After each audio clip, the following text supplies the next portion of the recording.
Viewers are advised that this episode contains scenes that may invite small amounts of sympathy for Hope.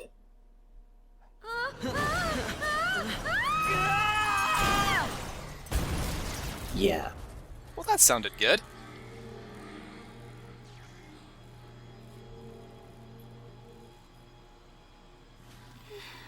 Yeah, everything is fine.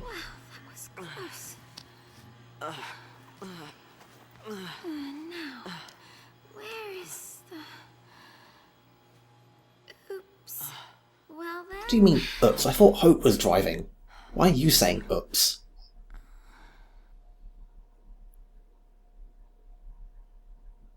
Guess it's just us. Get used to her doing that hand gesture, by the way. She'll be doing that a lot. Even soldiers know not to go near the foul sea. You become a pulseless sea, and you're finished.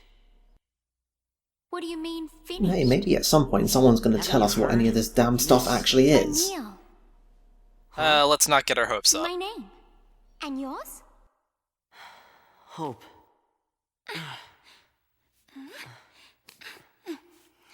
Thank you. What were we thinking? I don't know, Hope. Well, since we're here, let's look around.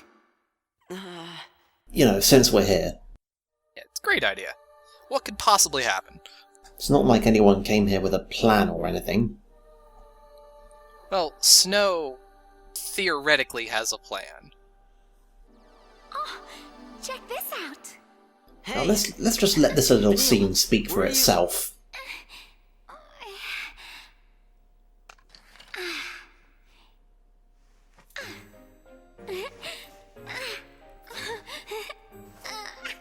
Well, that's, Told you you'd be sympathizing with Hope.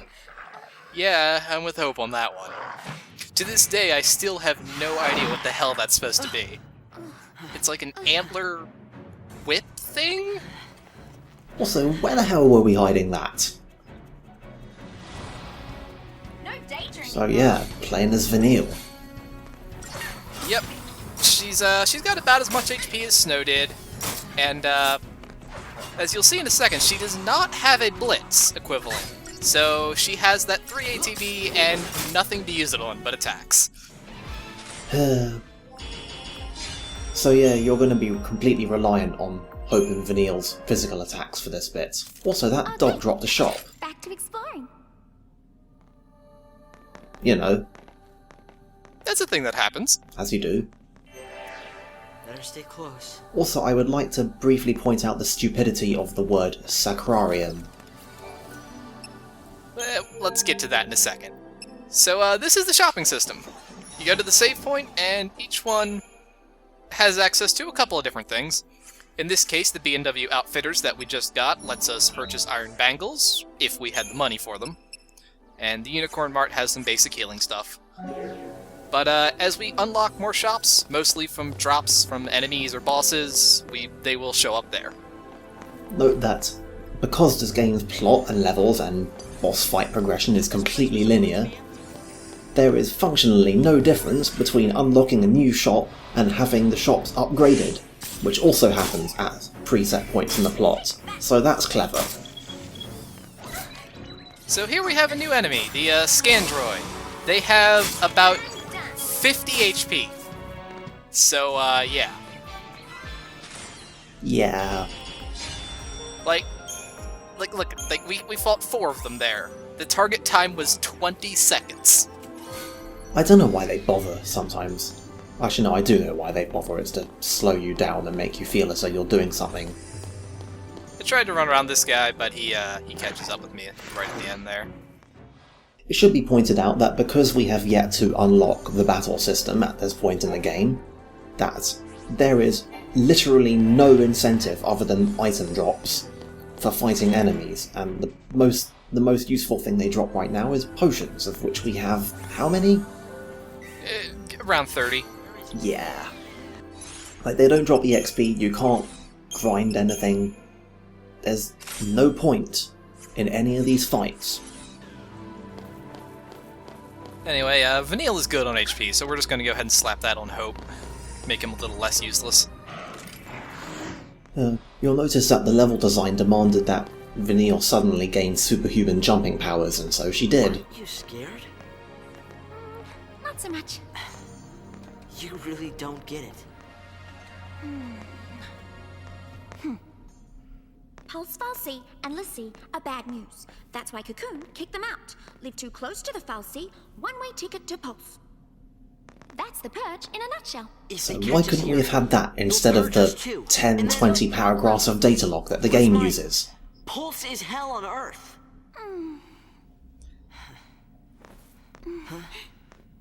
We'll be okay. Calm down. Again, really got a slightly feel for hope here. Yeah, Vanille's more than a little creepy here. Can you hear me? And here's the moment where he realizes he is surrounded by morons.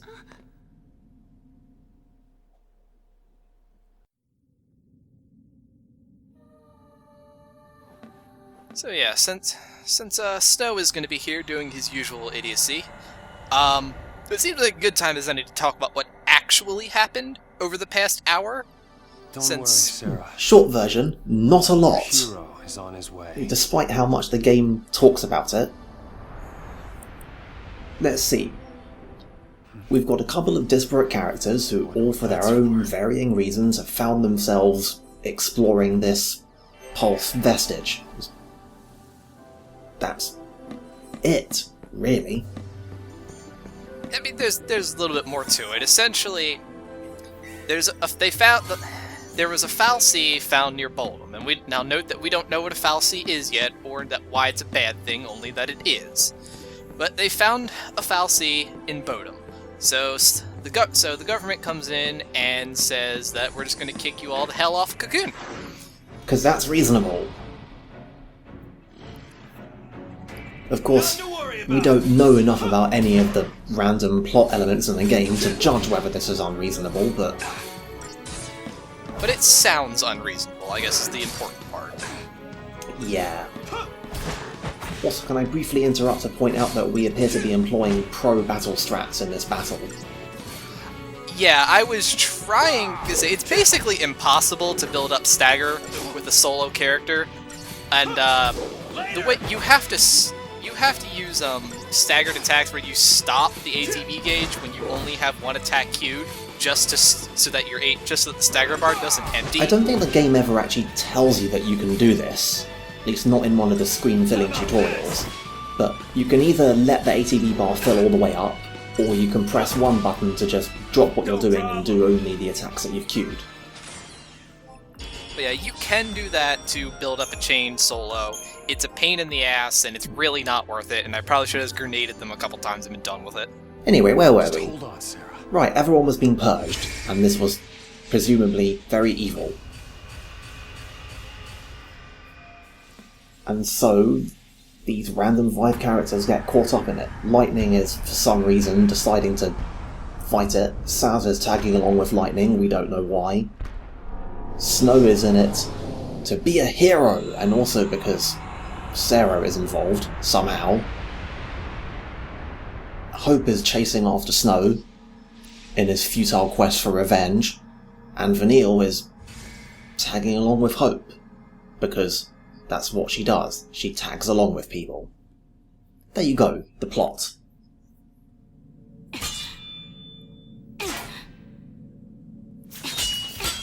Pictured, an allegory for trying to understand the finer details of this game. I think the door is winning. Why didn't I listen? Beg your pardon? It was me. This is my fault. Beg your pardon? Cover your ears. Huh? Oh, blast charge? Oh wait, hold on. This is a Alright, good hold on. scene. Alright, go for it! Make it happen! I'm so sorry. Please let me in. Please?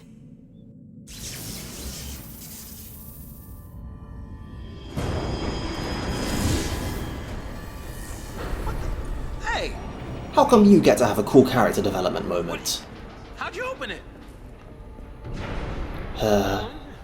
Still just a comedy black man. Oh, Saz, some things never change. Such a wacky game.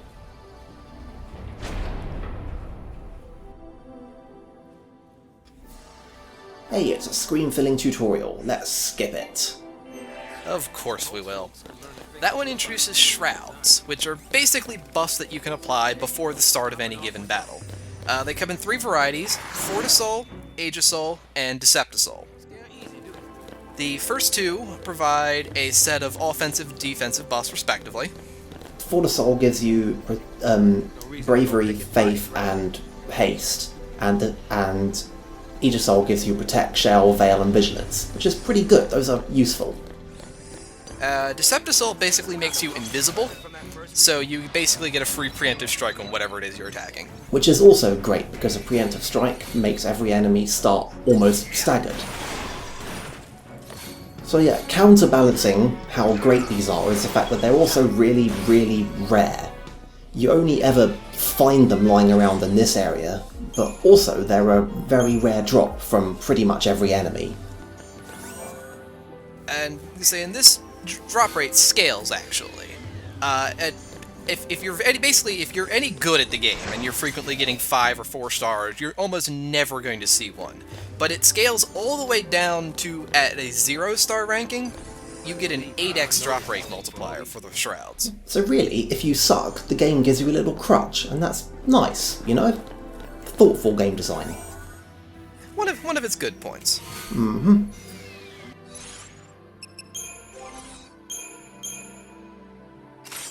At any rate, we just got the Gladius, which is essentially the power circle but for lightning. You ever notice how, that because we haven't unlocked the battle system or level ups yet, that they're giving us these, like, plus strength minus magic weapons in a time when we don't need magic as a poor man's substitute for a proper level up system? The lengths this game goes to maintain its nonsensical systems is a little bit perplexing.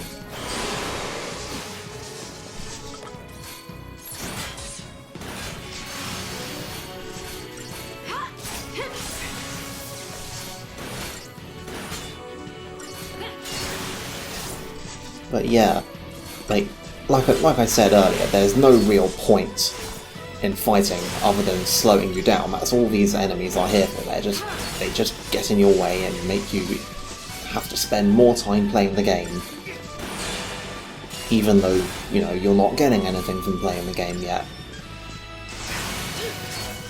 This goes back to the more cynical part of my hate for this game. Is that every time I try to find an explanation for something that's wrong with it, it comes down to the developers just want to stall for time. If those things are still around, might be some soldiers trapped in here too. Except they'd probably be l'Cie by now. Huh? Not even human anymore. Just post-l'Cie. Enemies of Cocoon. Thanks for the exposition, Zaz. Can't show them any mercy. Yep, that sure was a scene that added a lot to the narrative. Mm-hmm. Like, it's a little bit astounding how, given the amount of nonsensical information they throw at you context-free in the beginning of the game as part of the Square Enix shock and awe process, when they want to actually get to informing you about important things, they're astoundingly clumsy about it. As we saw just then when Saz just randomly started stating things that everyone in game should know. Yep, and that sure was a fight. Yep. Those Scandroids sure were the difference. Yep. No problem. They really made you work for that victory.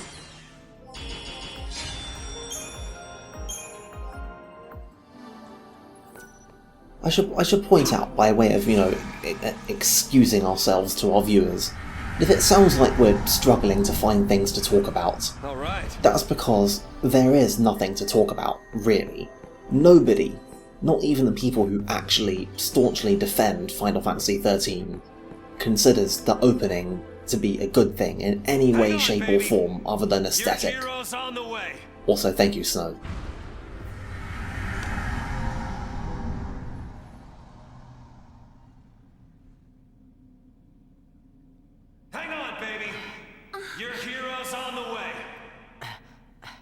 Hope again realising, why am I here?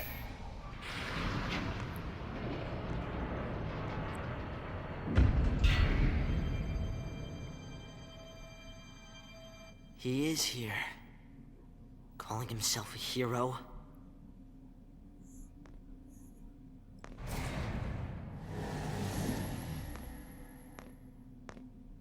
He's coming our way. What should I do? Tell him what you need to. Vanille, once again, desperately nothing I trying say to make sure change that what the next happened. 8 chapters of plot don't happen. See, now you're almost making me feel sympathetic for Run Vanille. away. What is this game doing to us?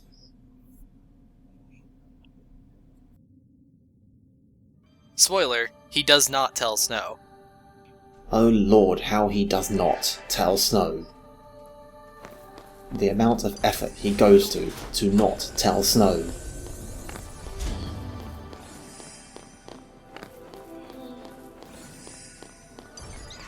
Hey look, 4 more of those things. I don't know why you skipped that battle. I was anxious to see how you would approach it. And maybe we could have gotten to see more of Vanille's amazing melee weaponry.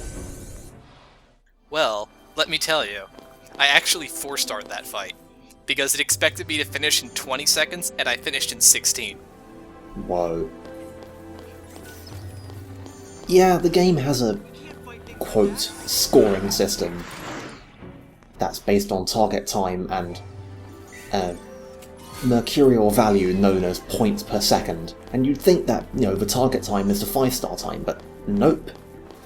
You have to do actual maths to figure out the time you need to get 5 stars, because, what, did you think the game would just tell you? That's a pedestrian thing, not for Final Fantasy XIII.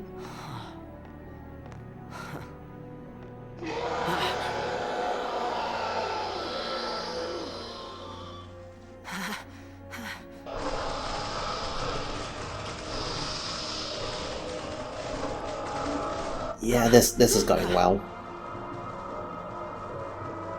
Aren't we glad that we came to the Pulse Vestige? Let's see who failed. This is what happens when Lassie don't complete the focus the Fal'Cie gave him. What a perfect time for exposition.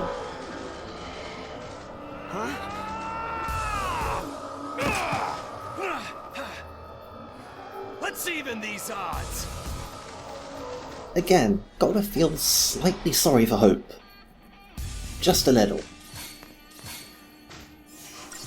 And also, you know, we're now in control of Snow.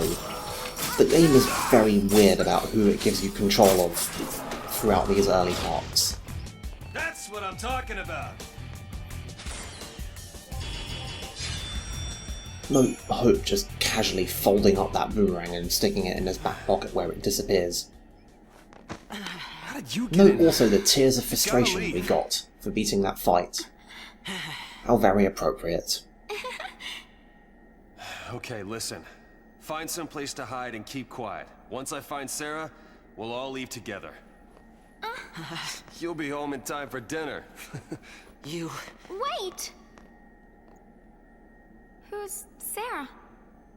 My wife. Is Sarah? That's a good Who's question. your wife, that is? She's a Pulse Lassie. No.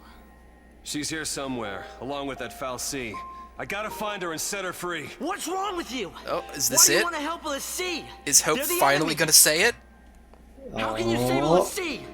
You're not... That's insane! Nope. Oh well. Abandon character development. But I gotta do something, right? I'll be back.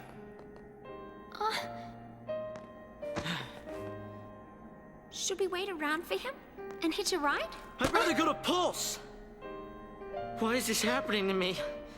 When they found the Fal'Cie the other day, we were just visiting Bodum. But the army took us, threw us on that train. And because of that guy, Mom is...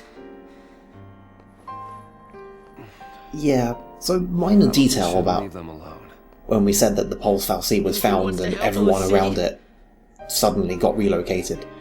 This included people who were just, like, in the area at the time. It wasn't people who had been living in the area their entire lives.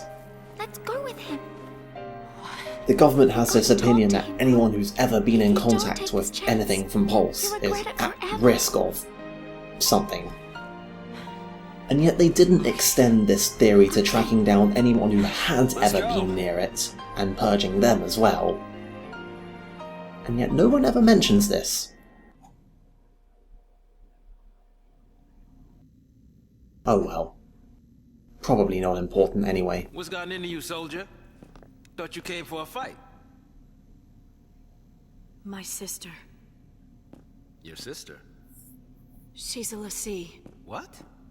A Pulse Lassie? Revelations!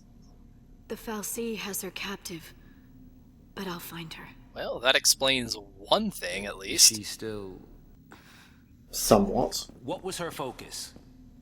When she became a Lassie, what did the Fal'Cie order her to do? Saz is going to It finally wasn't tell blow up us what the Cocoon fuck or anything is like up with that, Lassie. was it? Again, thanks for the exposition, Saz. I didn't ask.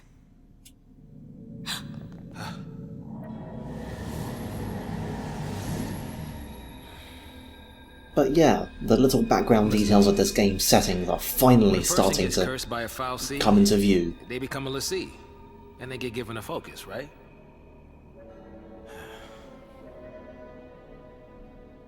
How do I put this? If they don't carry it out, Lassie end up as one of those things. What I'm saying is, if your sister's gone that far, I mean, she might still... What I'm saying is, Lightning, How your can I- sister's a zombie. Sorry. Oh, man. There's no way to turn a Lassie back into a human. Even if she completes her focus, there's no changing her fate. She'll live her life as a Fal'Cie slave.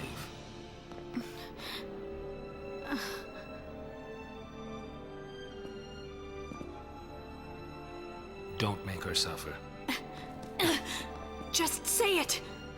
Any Lassie, anyone who might ever become a Lassie should be wiped off the face of Cocoon.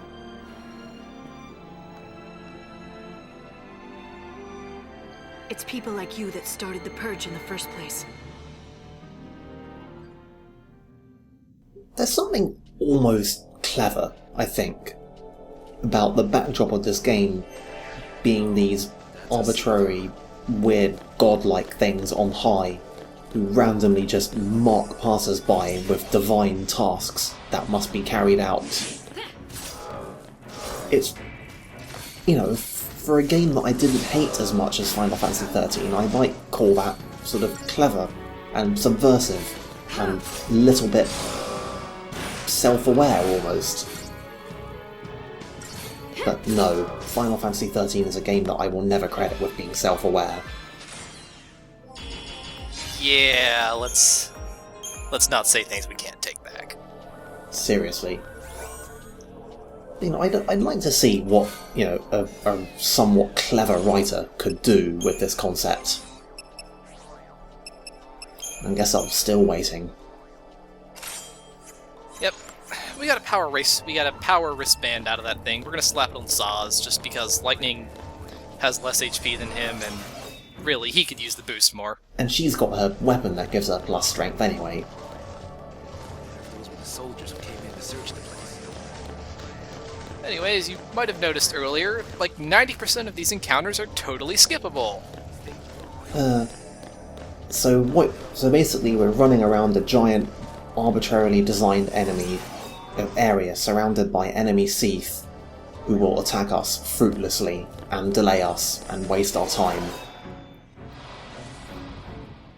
Oh, it's a good thing we're never, ever, ever, ever going to run into a situation like that ever again for the entire Final Fantasy XIII saga.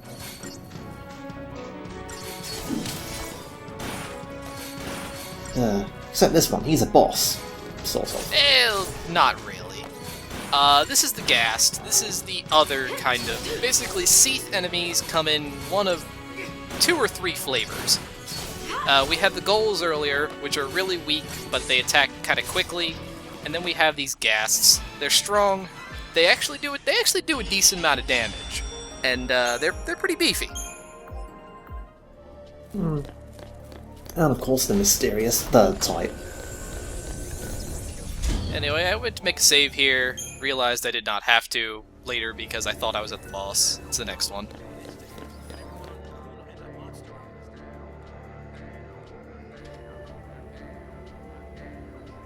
So let's talk about this little corridor here.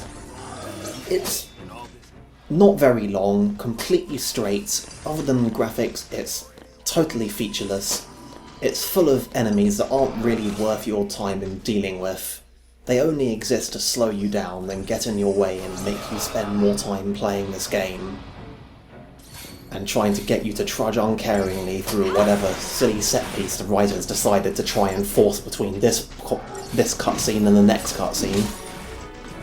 What I'm saying here, if I'm saying anything at all, is that this corridor is basically like a little microcosm of the entire rest of the game. I don't know if I'm being cruel. Do you think I'm being cruel? I think the entire rest of the game might be a little over the top, but it is definitely a microcosm of the first 2 hours or so. Speaking of these first 2 hours, since we're, ostensibly going for this dynamic where you kind of like the game and I really don't like the game, do you have anything at all to say in defense of the first 2 hours of the game? There's a very pretty CGI sequence coming up soon. I mean, it's true, there really is nothing that you can say to really defend this. It exists to waste your time. And really, there's a whole host of ways that you could improve this, but we'll have to get to that next time, because I think we found Sarah.